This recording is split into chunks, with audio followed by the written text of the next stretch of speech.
Welcome to San Diego Uncovered, the case file series where the documents tell the real story. Take the Pershing Drive exit off I-15 and drive south into North Park. At some point, the road bends in a way that doesn't make sense for the terrain. The neighborhood on your left is dense and walkable. On your right, there's a gap, a stretch, where the grid breaks, where buildings end abruptly, where the street pattern just stops fitting together. It looks like something was supposed to be there. Something was. That gap is in the planning record. It's in the routing documents, the displacement ledgers, and the federal applications. 7 documents that prove San Diego didn't grow the way it did by accident. It grew the way it did because specific people made specific decisions in writing, and those documents still exist. The receipts are in the public record. Here's what they show. Document 1. The 1908 City Beautiful Plan. Pull up a map of Balboa Park today and then find a copy of the 1908 City Beautiful Plan. Lay one over the other. The boundaries are almost identical, not because the park was preserved, but because the plan held for over a century. That's the first receipt. In 1908, the city commissioned landscape architect Samuel Parsons Jr. to redesign what was then just a scrubby mesa on the edge of downtown. The document that came back wasn't primarily about trees and walking paths. It was a blueprint for where civic investment would go, and by extension, where it wouldn't. The park would anchor a band of desirable neighborhoods to the north and west. The areas to the south and east don't appear in the vision at all. Not described, not planned for, just absent. The planning language in the document is careful and architectural. But read the city council minutes from the same period, and the logic gets more direct.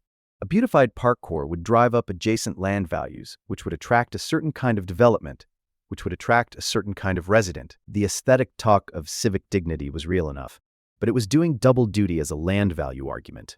The park was the product. The rising property values around it were the point. What the plan deprioritized never got written in directly. That's how these documents work. You don't write down what you're leaving out. You draw the boundary and everything outside it waits. That document shaped the center of the city. The next one shaped who could live in it. Document 2, the 1930s redlining maps. The Homeowners Loan Corporation mapped American cities in the 1930s, and San Diego was on the list. You can read the San Diego maps today. They're digitized and publicly available. The system color-coded neighborhoods from A to D, green for best, red for hazardous. If your neighborhood landed in the red, banks wouldn't lend there. The federal government knew that when they commissioned the maps. The colors are the part most people know about. The part worth sitting with is the written notes the field agents left behind. For each neighborhood, graders recorded the age of the housing stock, proximity to industry, and then, consistently, the racial composition of the block. Logan Heights got a D. Southeast San Diego got a D. City Heights got a D. The notes for those areas don't just describe physical conditions. They flag the presence of Black, Mexican, and immigrant families as the risk factor. That reasoning is in the document, in writing. These weren't local judgments made by rogue appraisers. This was federal policy, applied city by city, neighborhood by neighborhood, with Washington's name on it. Now look at where the freeways and industrial corridors landed 20 years later. Lay the 1930s redlining map over the 1950s routing decisions. The overlap with the degraded zones isn't a perfect match, but it's close enough to read as a system. The maps starved those neighborhoods of investment, which kept land values low, which made them the cheapest option when engineers needed right-of-way. The receipts connect. The redlining maps told lenders where not to put money. The next document told engineers where to put the roads. Document 3. The 1954 Freeway Master Plan. The California Division of Highways produced the routing documents for what would become I-5 and I-15 in the mid-1950s. To understand why the freeways run where they run, you have to go back to those planning files and see what criteria the engineers were actually using. San Diego doesn't have mountain ranges cutting through its urban core. The routes weren't drawn by topography. The planning memos list acquisition cost as a primary routing criterion, meaning the roads went where land was cheapest to buy and where the political will to fight back was weakest. That's not a reading between the lines, it's in the documentation. Logan Heights absorbed the I-5 corridor. North Park took the cut from I-15. Mission Hills didn't. La Jolla didn't. The memos don't explain that asymmetry, but the redlining maps from Document 2 do. The displacement figures aren't in the main routing documents. They're buried in the appendices. Thousands of households moved. Most of them renters with no legal claim to the land beneath them and no money to relocate on their own terms. The authors put those numbers where they'd be hardest to find. Lay the 1954 routing map over a current satellite image of San Diego, and the lines match. You're driving on decisions those engineers made 70 years ago, through the neighborhoods that the prior documents had already marked as expendable. Document 4. The 1960s Urban Renewal Files. By the 1960s, the federal government had a new program and a new phrase: blight clearance. That's the language in the urban renewal applications the city of San Diego filed with Washington during this period. The applications are public record. Read them, and you'll find the official definition. Blight meant substandard housing, structures that failed code, deteriorating infrastructure. On the ground, in the specific census tracts the city targeted, it meant something more precise. Neighborhoods where low-income and minority residents had concentrated because redlining had kept them out of everywhere else. The paperwork promised relocation assistance, replacement housing, community input. Then read the city council minutes from the same years. The votes approving each demolition phase moved fast. The promised replacement housing moved slowly or didn't move at all. Federal urban renewal required documentation at every step: applications, environmental reviews, public hearing transcripts, progress reports. That's why this part of the paper trail is so dense and so useful. When you read those documents in sequence, the pattern isn't ambiguous. Neighborhoods that had been denied credit by the redlining maps, then cut by the freeway routes, were now cleared by renewal funds. Each document built directly on the damage the last one left behind. The city named the communities in its applications. The outcomes served other interests. Urban renewal cleared the land. The next document decided who got to use the coast. Document 5. The 1970s Coastal Commission Filings. Drive along Mission Bay on a summer weekend. Most of the waterfront you can see from the road is either a hotel, a marina, or a private lease. California created the Coastal Commission in 1972, specifically to prevent that outcome, to protect public access to the coast. The early permit filings from Mission Bay and the coastline north of downtown are the receipts for what happened instead. In the first several years of the Commission's operation, two kinds of applicants filed permit requests. Community organizations and smaller groups applied for access improvements, public amenities, low-cost visitor accommodations, uses that kept the coast accessible to people who didn't own waterfront property. Hotel developers and marina operators applied for something else. Compare the approval rates and the conditions attached to each category, and a pattern comes out of the data. The larger commercial applicants weren't just better funded, they were better positioned to work a regulatory process that rewarded persistence and legal resources. Specific parcels along Mission Bay flipped from public recreational use to private development within a few years of the Commission's founding.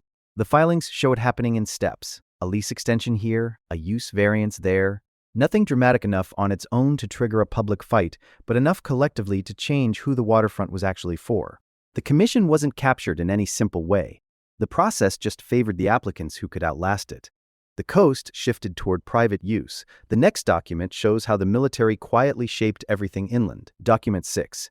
The Pentagon's zoning influence. Most San Diego residents know the city is a military town. The bases, the ships, the fighter jets that rattle windows in North Park. What's less visible is how deep military priorities got written into the zoning code itself. The declassified documents that show that process are worth more attention than they typically get. Land use coordination records from the Department of Defense show the Pentagon communicating directly with San Diego city planners about development patterns near installations. Height limits around North Island weren't just aviation safety rules. They constrained what could be built across a significant stretch of Coronado and the adjacent waterfront. Noise contour maps produced by Miramar drew lines around the base that determined where residential development was viable and where it wasn't, pushing growth into corridors the military had effectively pre-approved. Some of those zoning amendments were filed after explicit Pentagon requests. The city accommodated them.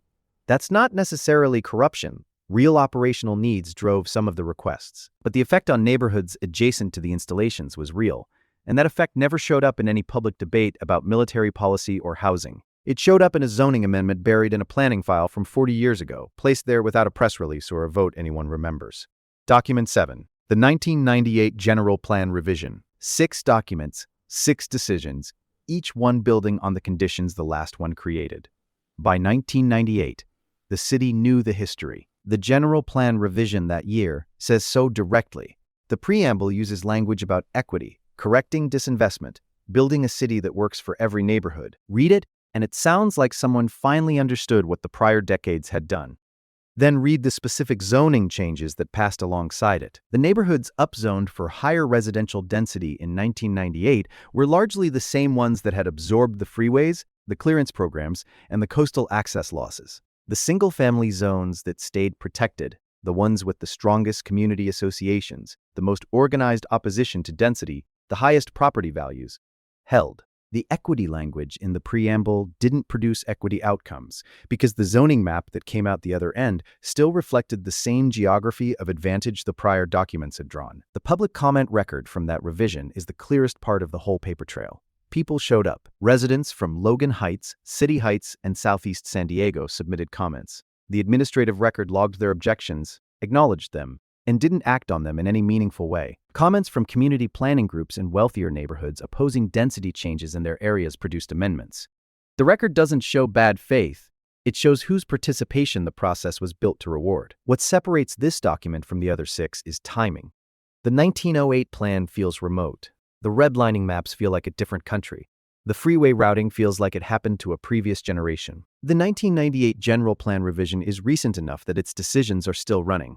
Zoning designations from that update still govern what gets built and where. Building permits issued this year trace back to land use categories written and fought over in the late 1990s, during a process that promised to repair what the earlier documents had broken. It didn't repair it. The paper trail shows exactly why. These 7 documents aren't history in the way a museum exhibit is history. They're the instructions the city is still running on. The 1908 boundary, the 1930s redlining grades, the 1954 routing criteria, the urban renewal applications, the coastal permit approvals, the Pentagon coordination records, the 1998 zoning map, each one a decision made in writing by specific people in specific rooms that you're still living inside. If you want to understand why your neighborhood looks the way it does, why the freeway runs where it runs, why the coast went the way it went, the answer is in the public record. These receipts aren't hidden. They're filed. The next video goes deeper on one of these documents specifically. Subscribe so you catch it when it drops.